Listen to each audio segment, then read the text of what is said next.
तुम्ही कधी असं ऐकलंय का की कंपनी एक्झिस्टिंग शेअर होल्डरलाच विचारते की तुम्हाला आणखी शेअर्स हवे आहेत का?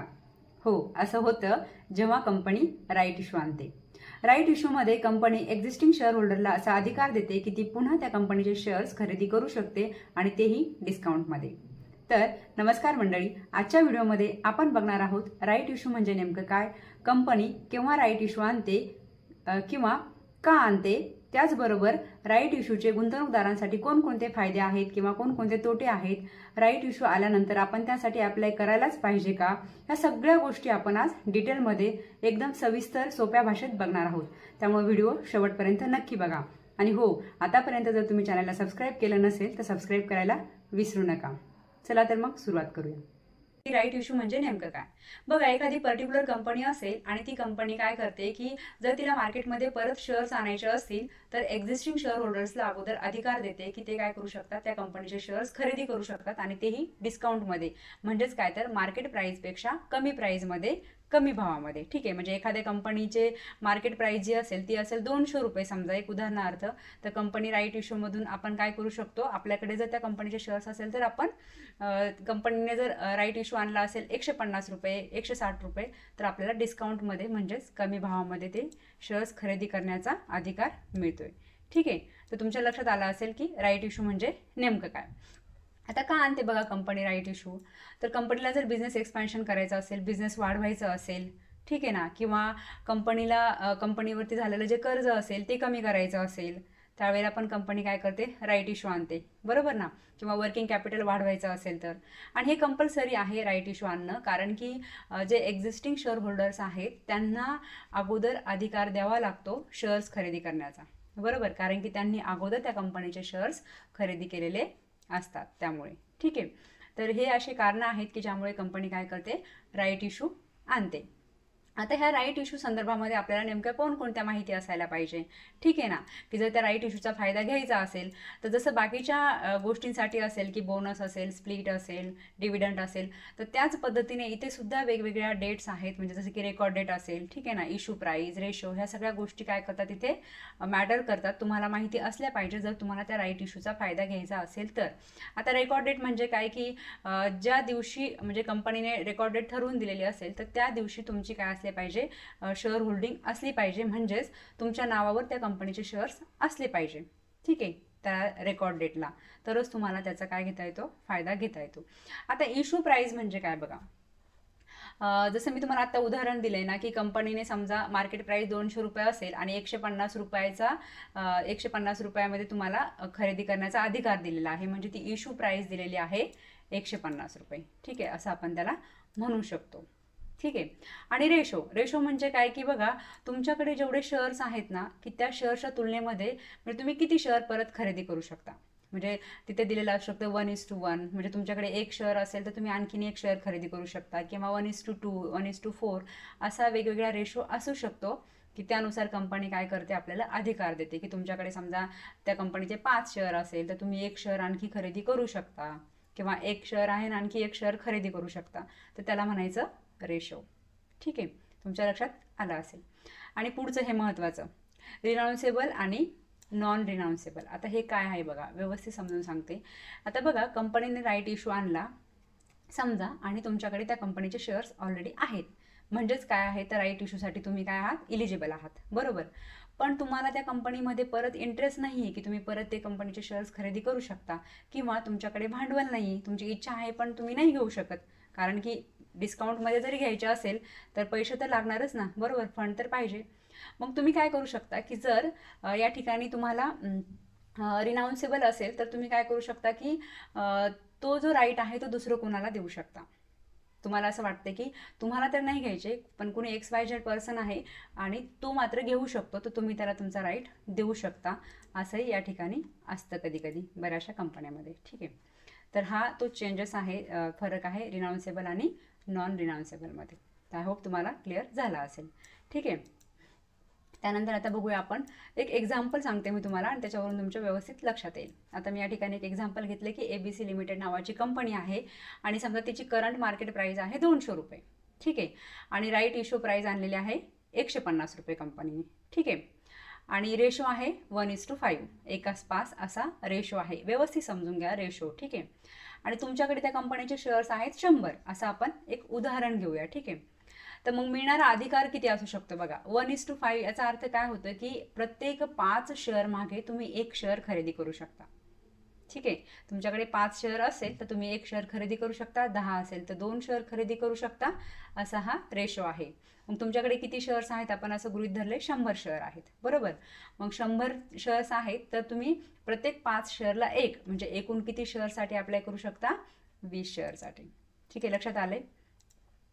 म्हणजे 1:5 असल्यामुळे 20 शेअर्ससाठी काय आहे, इलिजिबल आहे जर 100 शेअर्स असेल त्या कंपनीचे तर, ठीक आहे. आता बघा, जर सबस्क्राईब केलं म्हणजे काय की समजा राईट इश्यूसाठी काय केलं, अप्लाय केलं, ठीक आहे. तर मग काय होईल बघा, 20 शेअर जे आहेत ते मिळणार आहेत आणि त्याची प्राईस असणार आहे 150 रुपये. म्हणजे टोटल इन्व्हेस्टमेंट किती झाली, 3000 रुपये, ठीक आहे. आणि आताची जर त्या कंपनीची मार्केट व्हॅल्यू जर पाहिली तर ती किती आहे, एका शेअरची किंमत 200 रुपये आहे, बरोबर. मग 20 शेअरची किती होईल, 4000 रुपये. म्हणजे आपण राईट इश्यूला अप्लाय केले की ऑलरेडी या ठिकाणी किती प्रॉफिट होतोय, 1000 रुपये. कारण ॲक्च्युअलमध्ये त्याची किंमत आहे 4000 रुपये आणि कंपनी आपल्याला कितीमध्ये देते, 3000 रुपये. म्हणजे याच्यामध्ये 1000 रुपयाचा काय होतो, शेअर घेतानाच 1000 रुपयाचा फायदा या ठिकाणी होतोय, प्रॉफिट होतोय, ठीक आहे. आता बघा, हा झाला पॉझिटिव्ह पॉईंट की आपण सगळ्या गोष्टीचा विचार करतोय की 200 रुपये त्याची प्राईस आहे, ऑलरेडी आपल्याला 150 रुपये भेटते, सगळं झालं. पण ही सगळी प्रोसेस झाल्यानंतर जर मार्केट खाली आलं आणि त्याची प्राईस 200 रुपयावरून 140 रुपये झाली तर, म्हणजे राईट इश्यूपेक्षा पण कमी.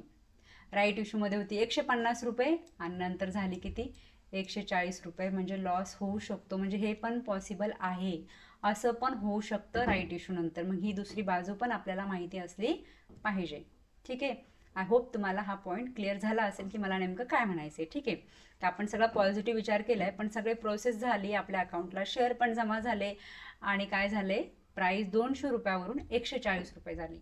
म्हणजेच राईट इश्यूमध्ये जे 150 रुपयाला शेअर मिळाले होते त्याच्यापेक्षाही कमी झाली प्राईस, ठीक आहे. तर बघा, मग आता आपल्याकडे काय ऑप्शन आहे, तर बघा, जर कंपनीने राईट इश्यू आणला तर त्यावेळेला आपण एक तर सबस्क्राईब करू शकतो, म्हणजे आपण घेऊ शकतो ते कंपनीचे शेअर्स, बरोबर. जर असं वाटलं तर आपण घेऊ शकतो, नाहीतर आपण इग्नोर करू शकतो. आणि रिनाउन्सेबल असेल तर आपण राईट विकू शकतो, बरोबर, दुसऱ्याला, जर आपल्याला घ्यायचं नसेल तर, ठीक आहे. तर आपण ह्या तिन्ही पण केसमध्ये काय करू शकतो, आपल्याला जे वाटलं ते करू शकतो. जर तुम्हाला वाटलं तर तुम्ही सबस्क्राईब करू शकता, घेऊ शकता. तुम्हाला वाटलं तर तुम्ही इग्नोर करू शकता, म्हणजे काहीच नाही करायचं, ठीक आहे. आणि वाटलंच तर तुम्ही दुसऱ्याला ते राईट्स विकू शकता, ठीक आहे. आता बघा, हे सगळं करताना तुम्हाला व्यवस्थित ॲनालाइज करणं गरजेचं आहे. हां, तुम्ही काहीच नाही केलं तर ठीक आहे, मग कधी कधी काहीच न करणंही धोक्याचं असतं. कंपनीने राईट इश्यू जर आणला आहे तर काही प्रॉब्लेम तर नाही कंपनीमध्ये, खूप मोठं कर्ज तर नाही आहे कंपनीमध्ये, ठीक आहे. त्यावेळेला आपण विकलेलं पण बेटर असतं इग्नोर न करता, असंही होतं बऱ्याच वेळेला. तर तुम्हाला ह्या सगळ्या गोष्टी माहिती असल्या पाहिजे, ठीक आहे.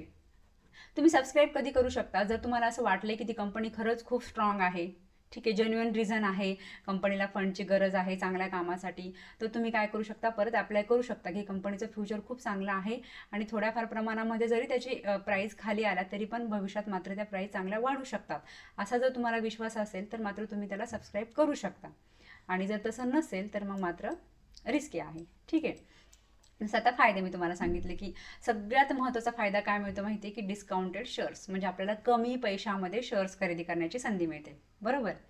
आणि फ्युचर ग्रोथ जर असेल कंपनीची तर, कारण की कंपनीकडे फंड येते म्हणजे ग्रोथ करण्यासाठी कंपनीला कॅपिटल मिळते, ऑब्व्हियसली कंपनीची ग्रोथ होऊ शकते. हा एक या ठिकाणी पॉझिटिव्ह पॉईंट आहे. ओनरशिप जी आहे ती मेंटेनमध्ये राहते, बरोबर. पण तोटे बघा, जसं तुम्हाला सांगितलं की डायल्युशन होते. आता या ठिकाणी काय होतं बघा की कंपनी जी आहे बघा, त्याचे नंबर ऑफ शेअर्स वाढतात, बरोबर. आणि नंबर ऑफ शेअर्स वाढले की जो कंपनीचा EPS आहे तो खाली येतोय. EPS म्हणजे काय की अर्निंग पर शेअर. मी ऑलरेडी याच्यावरती पण एक लॉंग व्हिडिओ बनवलेला आहे, पण शॉर्टमध्ये सांगते की प्रत्येक शेअरनुसार कंपनीची जी अर्निंग आहे ती दाखवली जाते, ठीक आहे. तर मग अगोदर जर कंपनीची अर्निंग जी असेल, आपण EPS बघितला तर समजा 10 रुपये असेल आणि डायल्युशन झालं तिचं समजा 1:1 जर कंपनीने राईट इश्यू आणला तर नंबर ऑफ शेअरची संख्या काय होईल, दुप्पट होईल, बरोबर. आणि नफा जो आहे कंपनीचा किंवा अर्निंग आहे ती तेवढीच असणार आहे, ठीक आहे. मग ती काय होईल, जेवढे शेअर्स अगोदरचे होते त्याच्यापेक्षा डबल शेअर झाले तर नफा परत वाटला जाईल, मग 10 रुपयाचा नफा 5 रुपयावर येईल, बरोबर ना. म्हणजे काय होईल, EPS कमी होईल. ज्यांना EPS समजलं नसेल थोड्या वेळासाठी सोडून द्या, नंतर EPSचा डिटेलमध्ये व्हिडिओ तुम्ही बघा. पण एवढं लक्षात ठेवा की काय होऊ शकते, काय होते या ठिकाणी EPS डाऊन होतो, कमी होतो. ठीक आहे. आणि जर मार्केट प्राइस जर खाली आली, जसं मी तुम्हाला आत्ता सांगितलं 140 रुपयाच्या उदाहरणामध्ये, ठीक आहे, तर त्या ठिकाणी पण आपला लॉस आहे. पुन्हा कंपनी जर वीक असेल खूपच आणि कंपनीने ठीक आहे कॅपिटल गेन करण्यासाठी, रेज करण्यासाठी काय केले, राईट इश्यू तर आणलाय, पण कंपनी खूपच जास्त वीक आहे, तर भविष्यामध्ये काय होऊ शकतं की आणखीनच कंपनी नुकसानी जाऊ शकते आणि शेअर प्राइजेस काय होतात, खाली येऊ शकतात. तर असं होऊ शकतं. ठीक आहे. मग आपण कधी राईट इश्यूसाठी अप्लाय करायला पाहिजे, तर कंपनी स्ट्रॉंग असली पाहिजे, तिचा पर्पज राईट इश्यूचा गुड असला पाहिजे, चांगला असला पाहिजे, प्रमोटर्सने पण जास्त त्यामध्ये घेतलेले पाहिजे शेअर्स. ठीक आहे ना. तर ह्या सगळ्या गोष्टी आपल्याला बघणं गरजेचं आहे. म्हणजे फक्त राईट इश्यू आला म्हणून घाईघाईमध्ये काय करायचं की शेअर त्या कंपनीचे पुन्हा घ्यायचे का, तर मग डिस्काउंटमध्ये भेटत आहेत. तर फक्त हा पॉईंट या ठिकाणी महत्त्वाचा नाही आहे. ह्या सगळ्या गोष्टी बघणं गरजेचं आहे. नाही तर बऱ्याच जणांना काय वाटतं की राईट इश्यू आलाय, चला चला कमी भावामध्ये शेअर्स मिळतात, घेऊन टाकूया. ठीक आहे. पण तसं करणं योग्य नाही आहे. तर ह्या सगळ्या गोष्टी बघणं गरजेचं आहे की कंपनी स्ट्रॉंग असली पाहिजे, तिचा राईट इश्यूचा पर्पज पण चांगला असला पाहिजे. ठीक आहे. त्यानंतर प्रमोटर्सचा पण इंटरेस्ट त्या ठिकाणी बघावा लागतो. ठीक आहे. मग ते कधी टाळायचं मग, ठीक आहे, की लॉस कव्हर करण्यासाठी जर कंपनीने इश्यू आणला असेल, तर प्रमोटर्सची होल्डिंग कमी असेल, तर कंपनीवरती खूपच जास्त कर्ज असेल, तर त्याचं फ्युचर पण आपल्याला खूपच वाईट दिसते कंपनीचं. ह्या सगळ्या गोष्टी जर आपल्याला दिसत आहेत सहज आणि हे सगळं असूनही आपण राईट इश्यूला अप्लाय करतो, म्हणजे आपण खूप चुकीचा निर्णय घेतोय. ठीक आहे. मग या ठिकाणी आपण टाळलेलंच बरं. जर आपल्याला कळतंय की कंपनी लॉस कव्हर करण्यासाठी इश्यू आणलेला आहे, त्या कंपनीमध्ये प्रमोटरची होल्डिंग पण कमी आहे, कंपनीवरती खूप जास्त कर्ज आहे, बरोबर ना, आणि फ्युचर पण फारसं काही चांगलं दिसत नाही आहे, मग अशा वेळेला आपण राईट इश्यूजला अप्लाय करण्याचं टाळलेलंच बरं. ठीक आहे. मग मेन कन्क्लुजन काय आहे, तर ॲनालिसिस करा आणि मगच निर्णय घ्या. म्हणजे मला परत तुम्हाला एकच सांगायचं आहे की फक्त राईट इश्यू आलाय म्हणून घाई गडबडीमध्ये निर्णय घ्यायचा नाही. प्रॉपर ॲनालिसिस करायचा आणि त्यावरूनच ठरवायचं की राईट इश्यूला अप्लाय करायचं की नाही करायचं.